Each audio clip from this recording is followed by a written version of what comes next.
Mais uma vez, bom dia a todos, a paz do Senhor Jesus Cristo. Vamos neste momento tão importante partilhar a palavra de Deus. Neste momento em que depois de adorarmos, sentirmos o nosso corpo leve, porque a palavra de Deus não pode ser impedida e ela nos diz que o Espírito de Deus habita em meio aos louvores. Então, se você verdadeiramente adorou, exaltou e engrandeceu ao Senhor Jesus Cristo, que é o Senhor da festa, é quem tem que ser homenageado hoje, nesse domingo, porque Ele ressuscitou. Se você fez isto verdadeiramente, você vai sentir uma leveza no teu ser. E depois desta leveza pela presença do Espírito Santo, é hora de ouvir a sua palavra, de engrandecê-lo e desejar, se alimentar daquilo que Ele tem a dizer para a tua vida. Porque isto é essencial. Ter a presença de Deus e a sua palavra é um grande tesouro em vaso de barro que somos nós. Nós vamos dar continuidade à palavra que nós iniciamos no domingo passado. O Senhor nos entregou tanto material, tanta palavra, tanto pão, que no cesto aqui, o cesto não coube tanto pão. Tivemos que fazer, já fizemos isso várias vezes, né? Às vezes nós começamos uma mensagem num domingo e temos que concluir no outro domingo. Às vezes eu demoro até 3 domingos para entregar tudo aquilo que Deus nos entregou num fragmento, num texto bíblico. Louvado seja o nome do Senhor Jesus por isso. Eu vejo que em tantas denominações, os pastores titulares não pregam todos os domingos. Aqui na Remanescente Cristã Filadélfia, nós temos o privilégio de ter o pastor Fernando pregando todos os domingos, com exceção do domingo que eu descanso, porque eu prego na ceia, minha esposa prega geralmente aos primeiros domingos de todos os meses. Amém? Vamos ler novamente o texto da segunda carta de Paulo aos Coríntios, capítulo 4. Vamos ler do versículo 7 em diante, dando ênfase ao que já afirmamos nessa introdução. Segunda carta de Paulo aos Coríntios, capítulo 4, verso 7, assim nos diz. Vou ler na versão Almeida, século 21. Temos, porém, este tesouro em vasos de barro, para que o poder extraordinário seja de Deus e não nosso. Sofremos pressões de todos os lados, mas não estamos arrasados. Ficamos perplexos, mas não desesperados. Somos perseguidos, mas não desamparados. Abatidos, mas não destruídos. Trazendo sempre no corpo o morrer de Jesus, para que também a sua vida se manifeste em nosso corpo. Pois nós que vivemos somos sempre entregues à morte por causa de Jesus, para que também a vida de Jesus se manifeste em nosso corpo mortal. De modo que em nós atua a morte, mas em vós a vida. Todavia, uma vez que temos o mesmo espírito de fé, conforme está escrito, crie, por isso falei. Também nós cremos, por isso também falamos. Sabemos que aquele que ressuscitou Jesus também nos ressuscitará com Ele e nos apresentará conosco, nos apresentará convosco. Pois tudo é para o vosso benefício, para que a graça multiplicada por causa de muitos faça transbordar as ações de graças para a glória de Deus. Por isso, não nos desanimamos, ainda que o nosso exterior esteja desgastando, o nosso interior está sendo renovado todos os dias, pois nossa tribulação leve e passageira produz para nós uma glória incomparável de valor eterno. Pois não fixamos o olhar nas coisas visíveis, mas naquelas que não se veem, pois as visíveis são temporárias, ao passo que as que não se veem são eternas. Deus Altíssimo, Deus de amor, Deus de poder, eu te clamo neste momento, usa-me como canal da tua comunicação Usa a minha vida e os meus sentidos, pois eu os coloco à tua inteira disposição. Fala comigo, fala com a remanescente cristã Filadélfia, fala com aqueles que nos assistem pela internet, no YouTube. Em nome do Senhor Jesus Cristo te clamamos, Pai. Em nome do Senhor Jesus Cristo. Que seja repreendido pelo poder da tua palavra, pelo fogo do teu Espírito Santo, os espíritos imundos contrários à pregação do Evangelho. Em nome do Senhor Jesus Cristo. Ó Senhor, derrama sobre nós a tua paz.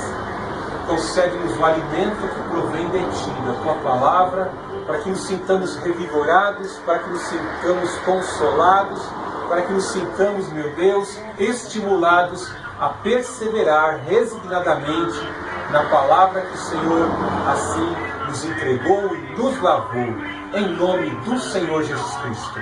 Assim nós glorificamos o Pai, o Filho e o Santo Espírito. Amém. Que o Senhor Deus abençoe a tua vida grandemente nesta manhã. Bem, no domingo passado nós tivemos, os irmãos que perdoem aí do outro lado do YouTube, aqui os carros passam aqui na porta da igreja, é um barulho muito alto e às vezes incomoda a transmissão. Graças a Deus, que Deus abençoe o comerciante que passou. É um barulho muito forte e atrapalha a nossa concentração nas coisas de Deus. Louvado seja o nome do Senhor Jesus Cristo. No domingo passado nós compartilhamos o texto de 2 Coríntios, capítulo 4, onde Paulo, além de defender o seu apostolado, ele traz algumas características que eram inerentes de um verdadeiro apóstolo, o qual ele mesmo era um verdadeiro apóstolo. Nós fizemos aqui algumas afirmações doutrinárias muito importantes a serem observadas do verdadeiro apóstolo, e conforme a leitura de alguns intérpretes, conforme a leitura de alguns biblicistas, nós vemos que talvez, pela leitura de alguns, o termo apóstolo não pode mais ser utilizado, porque os apóstolos eram testemunhas oculares e audíveis do Senhor Jesus Cristo. A palavra apóstolo significa comissionado, alguém que foi comissionado pelo Senhor Jesus Cristo. Então o apóstolo Paulo teve muita dificuldade em firmar o seu apostolado por causa destas afirmações. Porque muitos diziam: você foi perseguidor da igreja. Se você foi perseguidor da igreja, logo você não pode, você não foi uma testemunha ocular, visível e audível do Senhor Jesus Cristo. Então desprezavam o apóstolo Paulo por estas características antes dele se converter. Mas vemos que no caminho de Damasco ele tem um encontro com a luminosidade da glória do Senhor Jesus Cristo, ao ponto de cegá-lo, mas fazê-lo enxergar espiritualmente a palavra de Deus e o Senhor Jesus que estava contido na lei de Moisés. Naquele momento, depois de ter um encontro com o Senhor Jesus Cristo, cego, ele passou a enxergar e assim compreendeu também o chamado que Deus tinha para a sua vida. O Senhor Jesus Cristo tinha para a sua vida em cumprimento a muitas das profecias do Antigo Testamento, que está lá embutido, de certa forma, em o chamado de Abraão, ali em Gênesis capítulo 12, em Gênesis capítulo 15, onde vemos que Deus confere a Abraão a promessa que de ti farei uma grande nação e por meio dessa nação abençoarei todas as nações da terra. Com a disseminação e a propagação do Evangelho, vemos que as nações da terra puderam ser abençoadas pelo Deus de Abraão, de Isaac e de Jacó, pela aceitação do reino, das palavras do Senhor Jesus Cristo. E fizeram, a partir desse momento em que aceitaram o Evangelho, passaram a fazer parte do reino do Senhor Jesus Cristo. Então o apóstolo Paulo defendia o seu apostolado. Ele realmente foi comissionado. Ele foi separado para estar levando o Evangelho do Senhor Jesus Cristo aos gentios.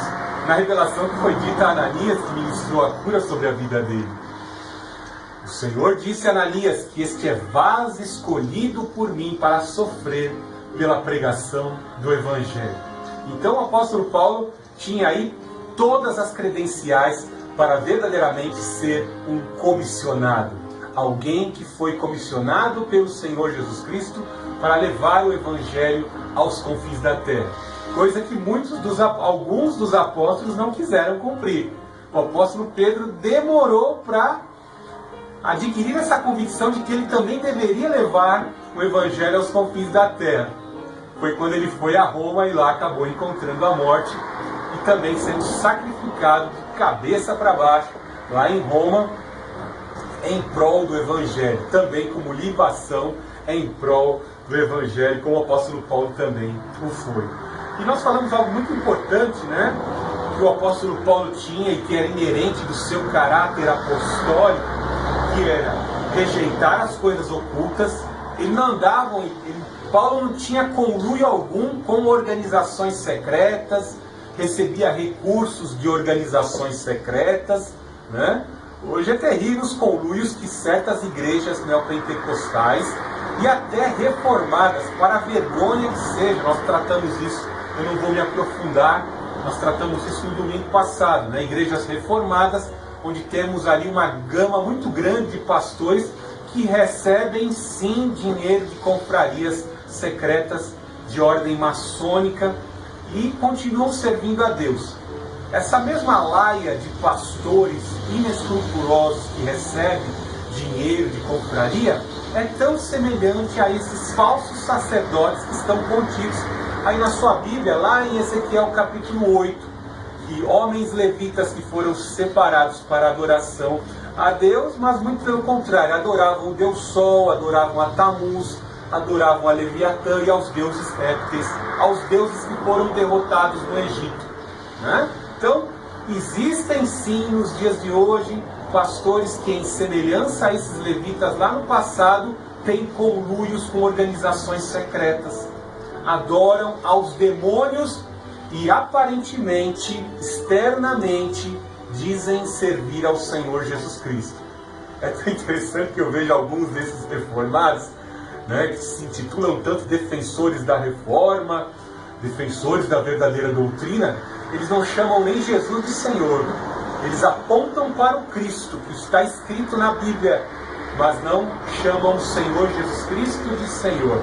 Confirmando a palavra do Evangelho de João, onde ele fala que o espírito do anticristo não confessa o senhorio supremo do Senhor Jesus Cristo, a sua divindade e a encarnação do Senhor Jesus Cristo para efetuar obra substitutiva e de expiação pelos nossos pecados, né? Então Paulo está dizendo, ó, como eu disse, é inerente da integridade do caráter apostólico do apóstolo Paulo. Não rejeitamos as coisas ocultas, rejeitar as coisas ocultas e que são vergonhosas, né? Quantos conluios, né? Quantas igrejas já perderam a sua característica como organização sem fins lucrativos e adotaram estratégias empresariais. Nós vemos hoje igrejas que são verdadeiras empresas, né? Que mercadejam o Evangelho e produtos do Evangelho que acabam se tornando lucro. O Senhor Jesus Cristo fez essa afirmação e o apóstolo Paulo, né, também faz essa afirmação que alguns já tornaram o Evangelho uma fonte de lucro, ou seja, estratégias ilegítimas estão sendo utilizadas, incrementadas na igreja, na liturgia da igreja, nas ações da igreja. Com certeza, eu, pastor Fernando, não posso julgar, mas o Senhor julgará no último dia o que cada um desenvolveu com talento. O Senhor julgará cada um dos pastores, como nos diz lá, primeira epístola de Pedro, capítulo 5, o sumo pastor virá para julgar os pastores. Suas ações, suas intenções, suas motivações, se são legítimas, verdadeiramente inspiradas por Deus para desenvolverem seus ministérios. Então eu não vou apagar aqui com essa mensagem no YouTube, eu não vou estar apagando o ministério de ninguém. Mas uma coisa é bem certa, o sumo pastor virá para julgar. Aí muitos vão dizer com certeza, né? Senhor, mas eu expulsei demônios em teu nome, realizei sinais, né? Ministrei cura. Sim, você foi usado pelo Espírito de Deus, como Balaão, como Sansão, como muitos outros foram usados. Mas veja o que Balaão buscou. Ganancioso como ele era, fez armadilhas sexuais para o povo de Israel, buscando o prêmio da injustiça. E o que ele ganhou, né? Os quintos dos infernos, né? Condenado. Ganhou a condenação. Então, Paulo não tinha isso, atitudes vergonhosas, ocultando isso da igreja, né? Não procedendo com astúcia. Hoje em dia é terrível. Existem pastores mais preocupados com a receita em sua igreja do que propriamente com as almas, né?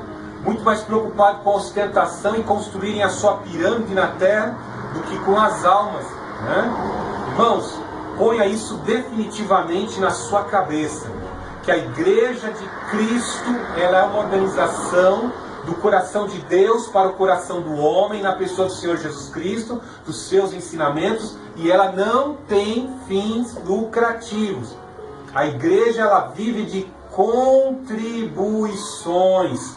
Os servos de Deus têm que aprender a contribuir com o coração, com dedicação, e assim Deus vai abençoando a igreja, vai dando crescimento à igreja e também vai fazendo a igreja prosperar. Quando você tem um coração liberal para contribuir, Deus também tem liberalidade em ceder da sua graça com abundância para aqueles que contribuem. Não estou aqui pregando teologia da prosperidade, pois a liberalidade em contribuir também é um dom espiritual. Eu conheço empresários que não têm tempo de pregar a palavra de Deus, mas têm liberalidade no coração para contribuir em obras missionárias. Eu conheço empresários que, por tanto trabalhar, às vezes não têm tempo nem de ler a Bíblia, mas eles sentem arder no coração e desejam que o Evangelho chegue aos confins da terra. Como eles não têm tempo para ir, eles custeiam a obra missionária, né? Custeiam. Aqui a igreja, nós temos investimento de pessoas que já investiram aqui, né? A Meriardes investiu em assentos para esta igreja, né? A Meriardes Artesanato investiu em assentos para essa igreja. Temos aparelho de som que foi doado. Então, são aparelhos, essa câmera que está gravando as mensagens para ir para o YouTube, tudo aparelho doado.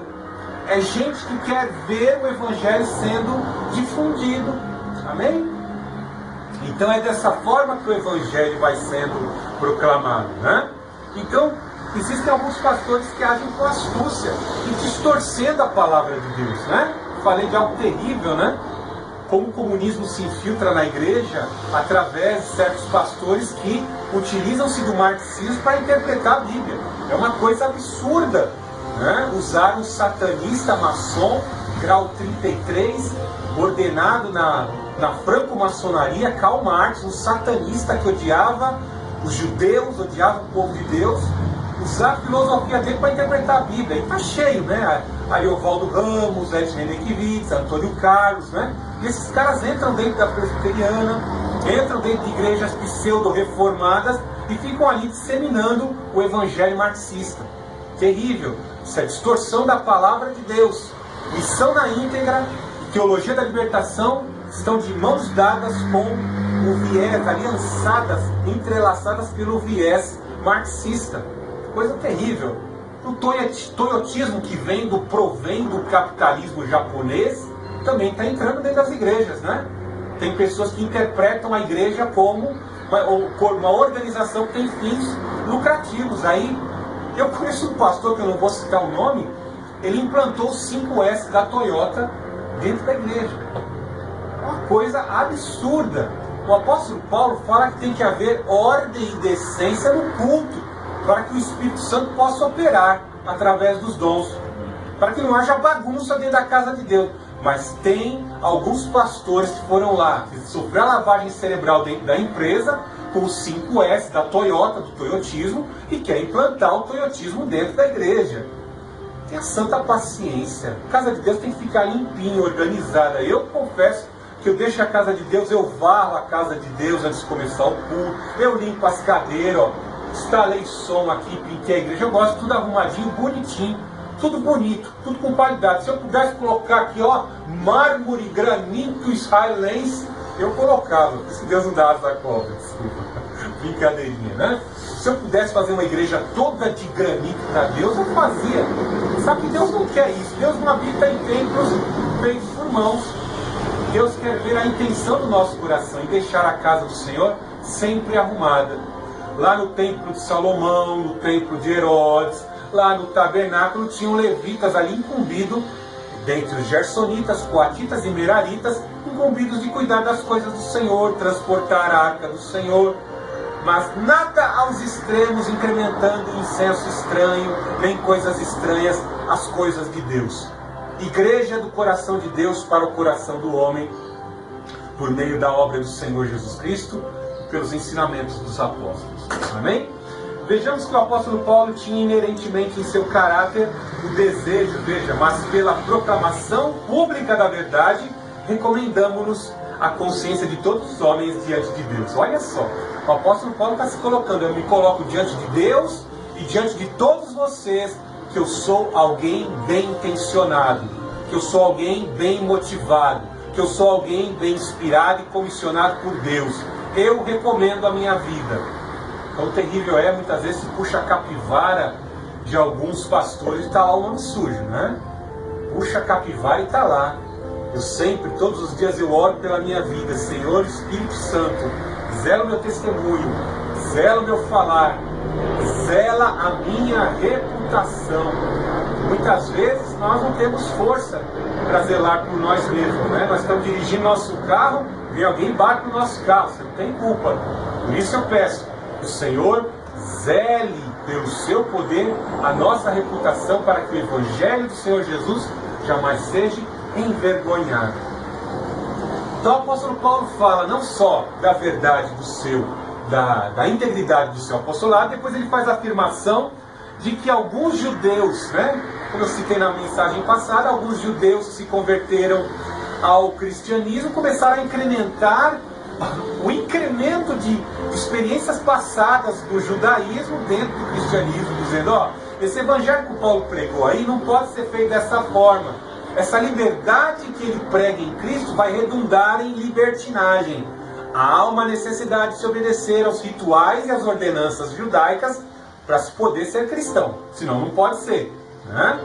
Então o apóstolo Paulo fala que ainda sobre esses judeus e sobre aqueles que seguem o curso do mundo, ó, existe a cegueira que foi, de certa forma, implantada naquela pessoa pelo príncipe deste século, que cega, o Deus desse século, que cega o entendimento. Terrível. Religiosidade incrementada no cristianismo. Veja a Igreja Católica. Terrível, né? Olha só, os católicos dizem que tem Jesus Cristo como mediador, mas também incrementam um monte de homens bonzinhos ao longo da história que fizeram boas ações e boas obras como mediadores. Como um morto pode interceder por alguém que está vivo? Como um morto pode mediar o teu pecado? São Benedito morreu pelo seu pecado? São Francisco, que foi um grande homem da ordem franciscana, morreu pelos teus pecados? Né? Coisa terrível, uma coisa absurda. Pessoas tomando a mediação do Senhor Jesus Cristo. Fui na casa da minha mãe essa semana, ela estava lá dando algumas gargalhadas com o filme Alto da Compadecida. Esse filme é uma zombaria, uma blasfêmia. Apesar de você dar muitas gargalhadas, aquele filme é uma verdadeira blasfêmia, porque diminui a pessoa do Senhor Jesus Cristo, colocam como um Jesus Cristo preto, negro. Não que eu seja racista, o meu avô era um negrão de quase 2 metros de altura, não sou racista, minha avó era branca e meu avô era negro.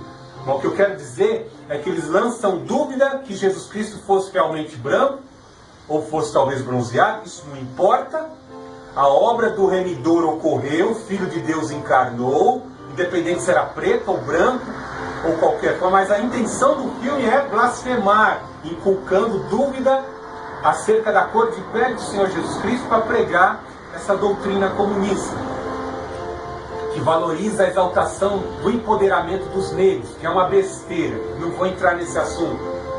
E no segundo aspecto, lá no final, quando o diabo vai lançar todos os atores no inferno, vemos que esse Jesus preto ele é incompetente para julgar a necessidade e os pecados de todos aqueles que estão prestes a ser lançados no inferno. E aí nós vemos que o Lester Gale vem, posso chamar uma verdadeira advogada? Posso chamar uma verdadeira advogada que lute pela nossa causa? E aí ele invoca a Lucifera, ele invoca a Semíramis, ele invoca a deles, a senhora deles lá, a Aparecida iluminada, aquela mesma do dinheiro, que está imprimida sobre as cédulas do papel moeda, aquela mesma que está segurando a tocha lá nos Estados Unidos, a Lucifera, para interceder por eles. Veja que situação terrível. O engodo que existem nesses sistemas de entretenimento. Dentro desse contexto de cegar o entendimento, veja que a religião, ela traz todo esse engodo. Às vezes o cara se converte e traz a bagagem das suas experiências da religião passada. As campanhas, as novenas, a mediação de santos, talismãs, alguns se convertem do esoterismo oriental e trazem toda esta bagagem de vãs repetições que foram condenadas pelo Senhor Jesus Cristo, a mensagem, e isso é algo terrível, né? E tudo isso impede que o homem veja a verdade. Paulo teve encontro com a verdadeira luz, a luz que lhe revelou o Evangelho. Ele teve um encontro com o Pai das luzes, o Senhor Jesus Cristo. Então todos esses segmentos, de certa forma, impedem o homem de ver a verdadeira luz do Evangelho. Depois nós vemos aí que ele fala, nós não pregamos a nós mesmos, mas pregamos a Jesus Cristo como Senhor. Então todo o entretenimento, todas as formas de entretenimento, o paganismo religioso, a forma de vivência em liberdade, as vãs filosofias, as autoajudas que são muitas vezes entregues nos livros, tudo isso vai levar ao quê? Vai trazer um abrigo perfeito, uma base perfeita para que as pessoas possam buscar, de certa forma, o egoísmo, o seu relaxamento, a sua condição relapsa de poder descansar, de autossuficiência, né? Eu posso encontrar soluções para a minha vida através da autoajuda. Eu descobri algumas regras repetitivas que estão me dando resultado na religião. Eu estou conseguindo abrir a mão de Deus. Eu consigo comprar minha bênção de uma graça que é dita que é de graça. As pessoas conseguem, eu fiz isso, cumpri esse desafio e recebi isso. Coisas terríveis, né? Tudo isso, é para exaltar a pessoa. Sem contar, né? Como está dizendo aqui, pois não pregamos a nós mesmos, mas a Jesus Cristo. Notemos que o foco da mensagem do apóstolo Paulo era exaltar o Senhor Jesus Cristo. Estes ismos, estas ideologias, todas de certa forma congregadas podem, quando são utilizadas pelas pessoas, vão gerar a autoexaltação e a promoção das pessoas. Eu consegui, veja o que eu ostento, veja o que eu conquistei, veja em que posição e em condição eu me encontro. Tudo isso é para a autoexaltação destas pessoas. Veja no versículo 6, porque Deus que disse das trevas brilha a luz, foi Ele mesmo quem brilhou em nosso coração para a iluminação do conhecimento da vida de Deus na face de Jesus Cristo. O apóstolo Paulo está aqui dizendo que ele teve experiência com o Senhor Jesus Cristo iluminado no caminho de Damasco, e essa iluminação iluminou todo o seu ser e tirou das trevas da cegueira religiosa, dos altos escalões do judaísmo, para a luz do Evangelho, o tornou súdito do reino. Ele contrasta com o ambiente de caos total quando A terra era um bloco sem forma e vazia. A terra era sem forma e vazia, visto que a luz, o Espírito e o Ruach Elohim, o Espírito de Deus, pairava sobre a face das águas e começou a dar forma àquele bloco de massa sem forma e vazia. Havendo a luz do Deus Altíssimo, iluminando as trevas e produzindo a terra. Bem assim, a luz de Cristo, quando veio de encontro às nossas vidas pela propagação do Evangelho, nos tirou das trevas e nos colocou em caminho de luz. O mundo está em trevas, os ismos estão em trevas, mas nós estamos caminhando nesse mundo iluminados pela luz do Evangelho, do fogo do Espírito Santo. É como se imaginássemos o povo de Israel caminhando os 40 anos no deserto, numa noite escura em que não se enxerga a palma da mão, eles sendo iluminados por aquela coluna de fogo que os guiava rumo à terra de Canaã, rumo à terra da promessa. O que no nosso caso é a ação do Espírito Santo por sua palavra, nos levando à nova Jerusalém, a novos céus e nova terra. Nós enfatizamos neste culto de hoje o texto da segunda carta de Paulo aos Coríntios, capítulo 4, verso 7, que nos diz: tendo esse tesouro em vaso de barro, para que o poder extraordinário seja de Deus e não nosso.